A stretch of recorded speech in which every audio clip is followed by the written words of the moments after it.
Shalom, sahabat Facebook dan YouTube yang diberkati Tuhan, dan sahabat yang setia pendengar RPKM, Renungan Pengajaran Kataros Ministry. Puji Tuhan, saya sangat senang kembali menyapa Bapak Ibu Saudara dimanapun saudara berada.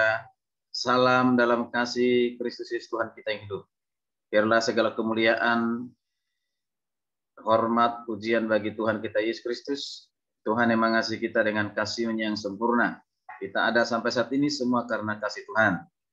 Bapak Ibu saudara kasih Tuhan, kembali bersama-sama kita akan diberkati dengan kebenaran firman Tuhan.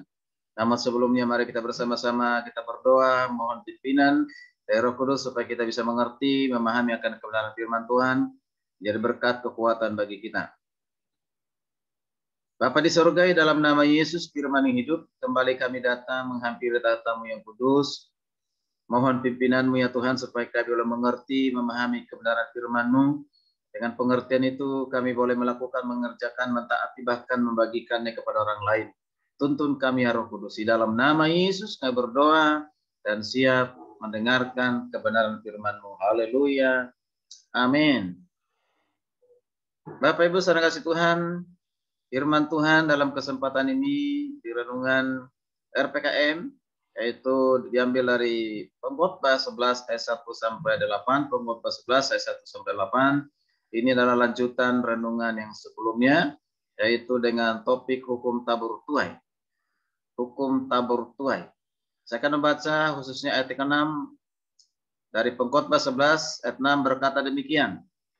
Taburkanlah benihmu pagi-pagi hari, dan janganlah memberi istirahat kepada tanganmu pada petang hari, karena engkau tidak mengetahui apakah ini atau itu yang akan berhasil, atau keduanya sama baik. Saya ulang sekali lagi, taburkanlah benihmu pagi-pagi hari, dan janganlah memberi istirahat kepada tanganmu pada petang hari, karena engkau tidak mengetahui apakah ini atau itu yang akan berhasil, atau keduanya sama baik. Puji Tuhan.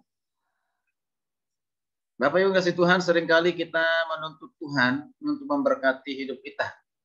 Tetapi kita tidak mau taat melakukan kehendak-Nya. Kita sendiri enggan menabur waktu bersaat teduh, membaca dan merenungkan firman Tuhan. Jika kita tidak menabur apa-apa, tak mau menabur apa-apa, tidak mau menabur apa-apa, tidak mau membayar harga, jangan berharap kita akan menuai sesuatu. Sudah jelas dikatakan dalam Alkitab 2 Korintus 9 ayat 6 berkata demikian. Orang yang menabur sedikit akan menuai sedikit juga. Dan orang yang menabur banyak akan menuai banyak juga. Mana yang kita pilih? Ya, menabur sedikit atau menabur banyak? Kalau kita menabur sedikit, ya tentu akan menuai sedikit. Kalau kita menabur banyak, kita menuai banyak. Nah, itu hukum tabur tuai saudara kasih Tuhan. Nah, prinsip yang kedua tabur tuai itu yaitu ada waktu untuk menunggu. Ya, ada waktu untuk menunggu. Kita tahu bahwa ketika kita menabur tak mungkin seketika itu kita akan menuai.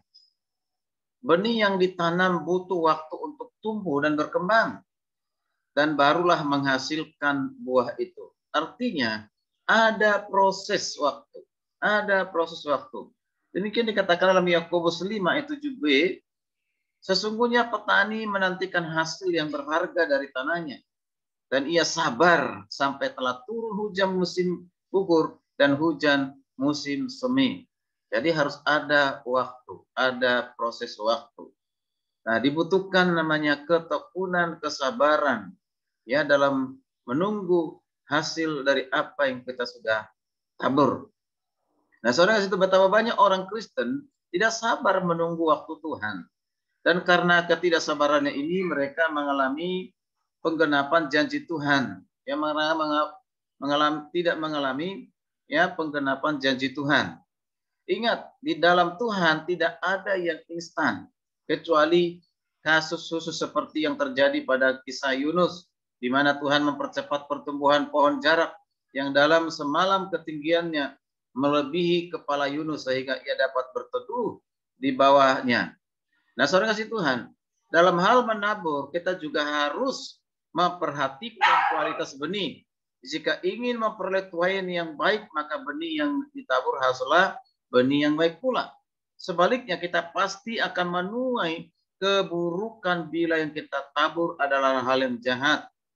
Mari kita perhatikan dalam Galatia 6 ayat 9, Paulus berkata, jangan kita jemu-jemu berbuat baik, karena apabila sudah datang waktunya, kita akan menuai jika kita tidak menjadi lemah. Mari kita terus berbuat baik dan tidak pernah bosan, tidak jemu-jemu berbuat baik. Suatu saat kita akan menuai.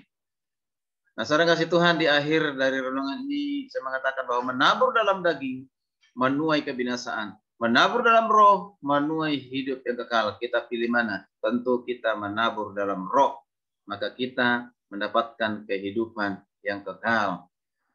Terima kasih, kiranya renungan ini boleh menjadi berkat bagi kita semuanya. Jangan lupa dibagikan kepada orang lain, di like dan juga subscribe. Puji Tuhan, sampai berjumpa di renungan berikutnya. Shalom, Tuhan Yesus memberkati kita sekalian. Haleluya, haleluya, haleluya. Amin.